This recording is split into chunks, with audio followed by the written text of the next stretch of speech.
Welcome back to your challenge. So yesterday we were talking about the necessity for you to bring your shoulders over a specific area of your hands if you wanted to maximize your chances at holding a handstand or reaching the wall, whether freestanding with a spotter or with the wall.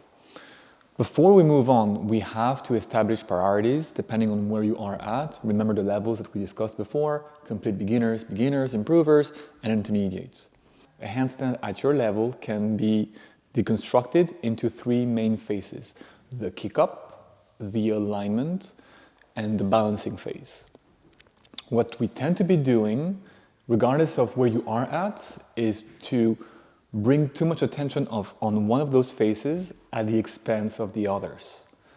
More specifically, the kick-up part, which is what we're going to bring our attention on for the next few days, is usually the first one that we tend to put on the side for the sake of bringing too much of an emphasis on what you do to balance. This results in the following mistake that I see time and time again. People kick up against the wall, and provided that they can land against the wall, so beginner and improver phase, the moment they reach the wall, they take off. Or, even worse to some regards, they kick up and do everything they can to not touch the wall, as if the wall was lava.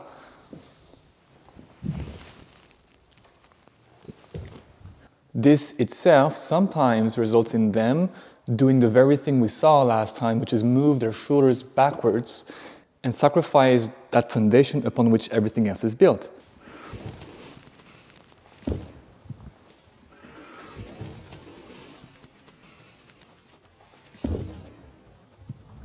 So in this video, we're going to talk about what you want to be achieving in terms of kick-ups and why it's so important for you to make them perfect before you even start thinking about how to balance and how long you can balance and how straight you can be. Now remember, this challenge is designed for beginners and improvers. If you're a complete beginner, keep watching those videos because we're going to talk about ways for you to eventually get to the wall. But do check your emails as well, and I will ensure that you receive tutorials that are dedicated to just that part of the journey. Beginners, your mission is to assess how consistent you are at landing against the wall. Because again, if kicking up is the first of those three stages and your kick up is not consistent, what's going to end up happening if you don't refine it with the wall is that you will have a lot of misfires without the wall. You will be stuck in this position here, hoping to get lucky one day, but will never develop a resilient, consistent, reliable handstand. Improvers, usually at that stage of the journey, you can kick up consistently with the wall, but you haven't paid enough attention to the way you land against the wall. And more specifically, because the wall is sometimes thought of as something that you want to get rid of as quickly as possible, you end up, as we were saying earlier, not landing against it, versus you should be trying to land as softly as possible, because only if you are able to land against the wall 10 times out of 10 without having to think about it,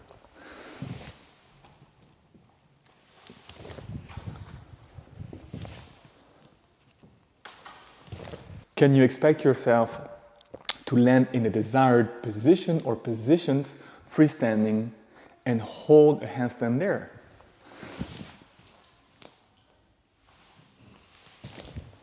So you have to set your priorities right.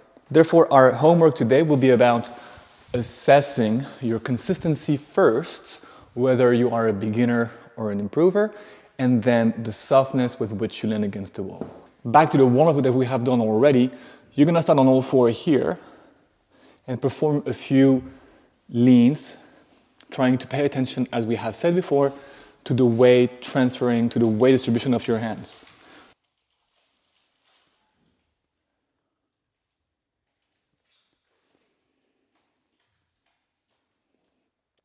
We're going to do 10 of those like that.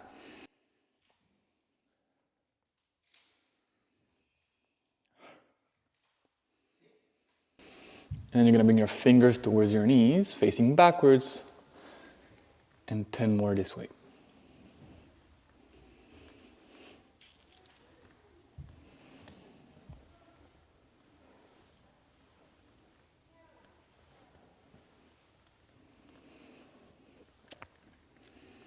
Back to the starting position, you're going to extend one leg and swing that leg as high as you can backwards for 10 reps.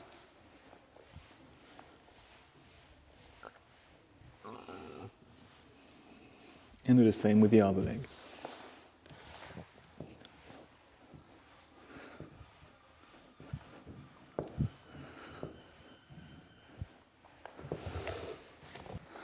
Now let's assess consistency first.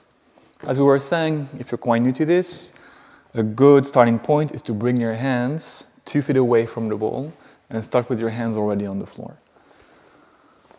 We end up in this lunging position with one back leg straight and one front leg bent. We're going to try to swing the back straight leg first and push with the front bent leg second, trying to extend that front leg as you push, as if you were trying to jump up. The moment both feet are off the wall, you're going to try to shoot your pelvis towards that wall, trying to land either or, both feet, one foot, and your pelvis against the wall.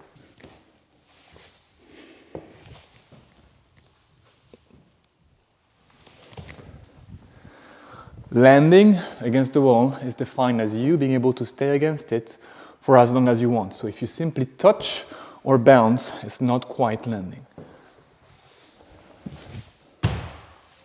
Now you don't need to be working on both sides. You want to pick the winning side, and we're going to talk more about this later. And if you struggle reaching the wall at all, you may want to try the following. There's a few options at our disposal, but for the sake of simplicity, try for now lunging into your handstand. Namely, your hands are not on the floor. You're going to use a bit of momentum by stepping into that position and pushing on your legs without stopping in the bottom position. Your mission, beginners, is to get to an 80% success rate. And until we do so, we have to keep working on this part.